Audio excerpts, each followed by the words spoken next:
Please begin. Thank you honour. Your honour, पिछले 5 साल में इस केस में जो संघर्ष चला, इसमें सबने कानून के बड़े बड़े जानकारों को देखा और सुना। कोई जमानत के लिए लड़ा तो कोई केस लड़ा। अब जब फैसला गिल्टी और नॉट गिल्टी, इनोसेंट और कल्प्रिट जैसी बातों के आगे आके खड़ा हो चुका है, इसको सही दिशा मिलना बहुत जरूरी है। एक बात जो मैंने नोटिस की योर ऑनर, शायद आपने भी की होगी, डिफेंस ने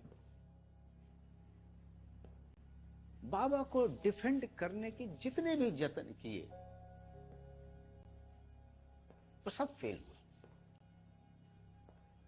पुलिस की कानूनी प्रक्रिया को गलत ठहराना, पॉक्सो के चार्जेस पे सवाल उठाना, बच्ची को रॉन्गली अडल्ट प्रूफ करने की कोशिश करना, कभी बीमारी तो कभी कुछ तो कभी कुछ।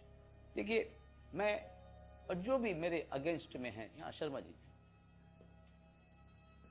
हम सब अपने प्रोसिक्यूशन और डिफेंडेंट का फर्ज अदा कर रहे हैं, लेकिन डिफेंस काउंसिल बाबा को डिफेंड करते करते कहां चूक गए,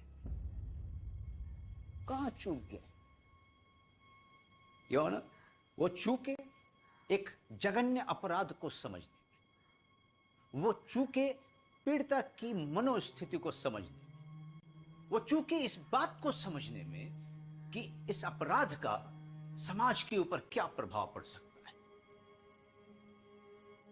जनाब, इस देश में लड़की का जीवन काल बहुत ही समस्याओं भरा होता है और ये बच्ची उन सारी लड़कियों की व्यथा को बयां करती है। मुझे बहुत शर्म महसूस हो रही है कहते हुए योर ऑनर कि इस महान देश में हर लड़की बचपन से लेकर युवा अवस्था तक किसी न किसी प्रकार से एक बार मानसिक और शारीरिक रूप से प्रताड़ित होती है।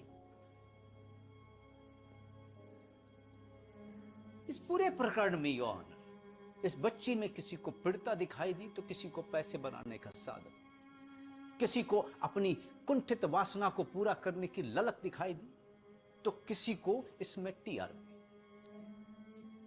पर मुझे योर ऑनर इस बच्ची में एक रौद्र काली दिखाई दी, मां दुर्गा दिखाई दी, क्योंकि ये बच्ची आवाज उठाना चाहती है, अपने लिए लड़ना चाहती है। यह बच्ची उन सब बच्चियों की उम्मीद है जो आपके वर्डिक्ट के ऊपर अपना आंख गड़ाए बैठी हैं इस बिल्डिंग के बाहर।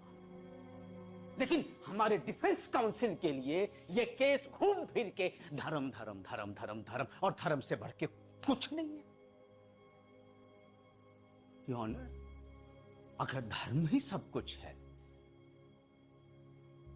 तो मैं भी एक कहानी के साथ इसका समापन करना चाहूंगा। कृपया करके आज्ञा दे दीजिए। Please conclude, Mr. Saran. Thank you sir.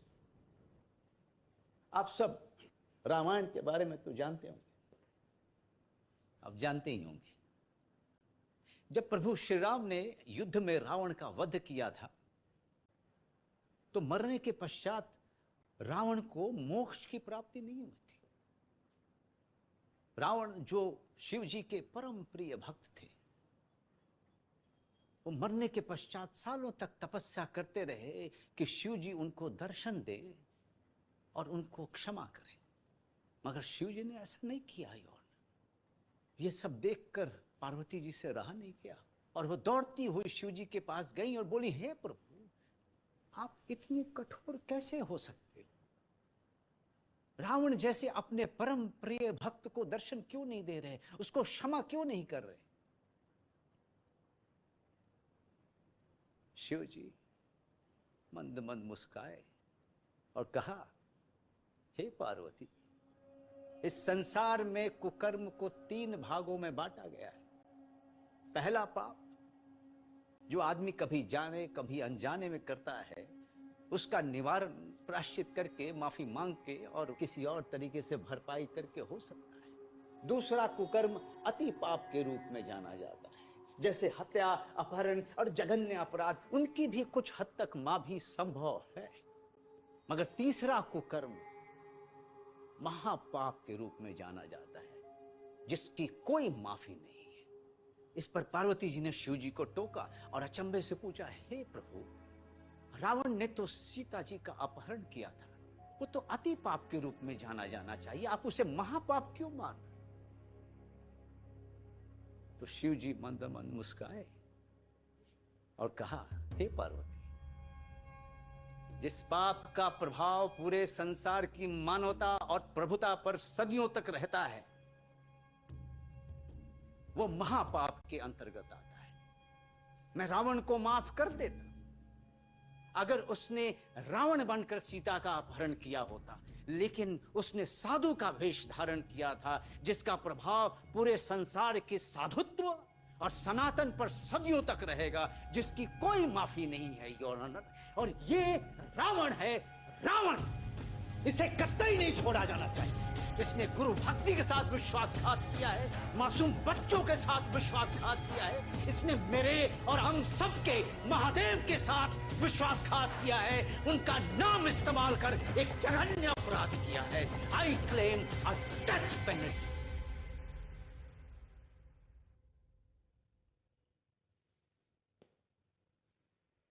To be hanged till death.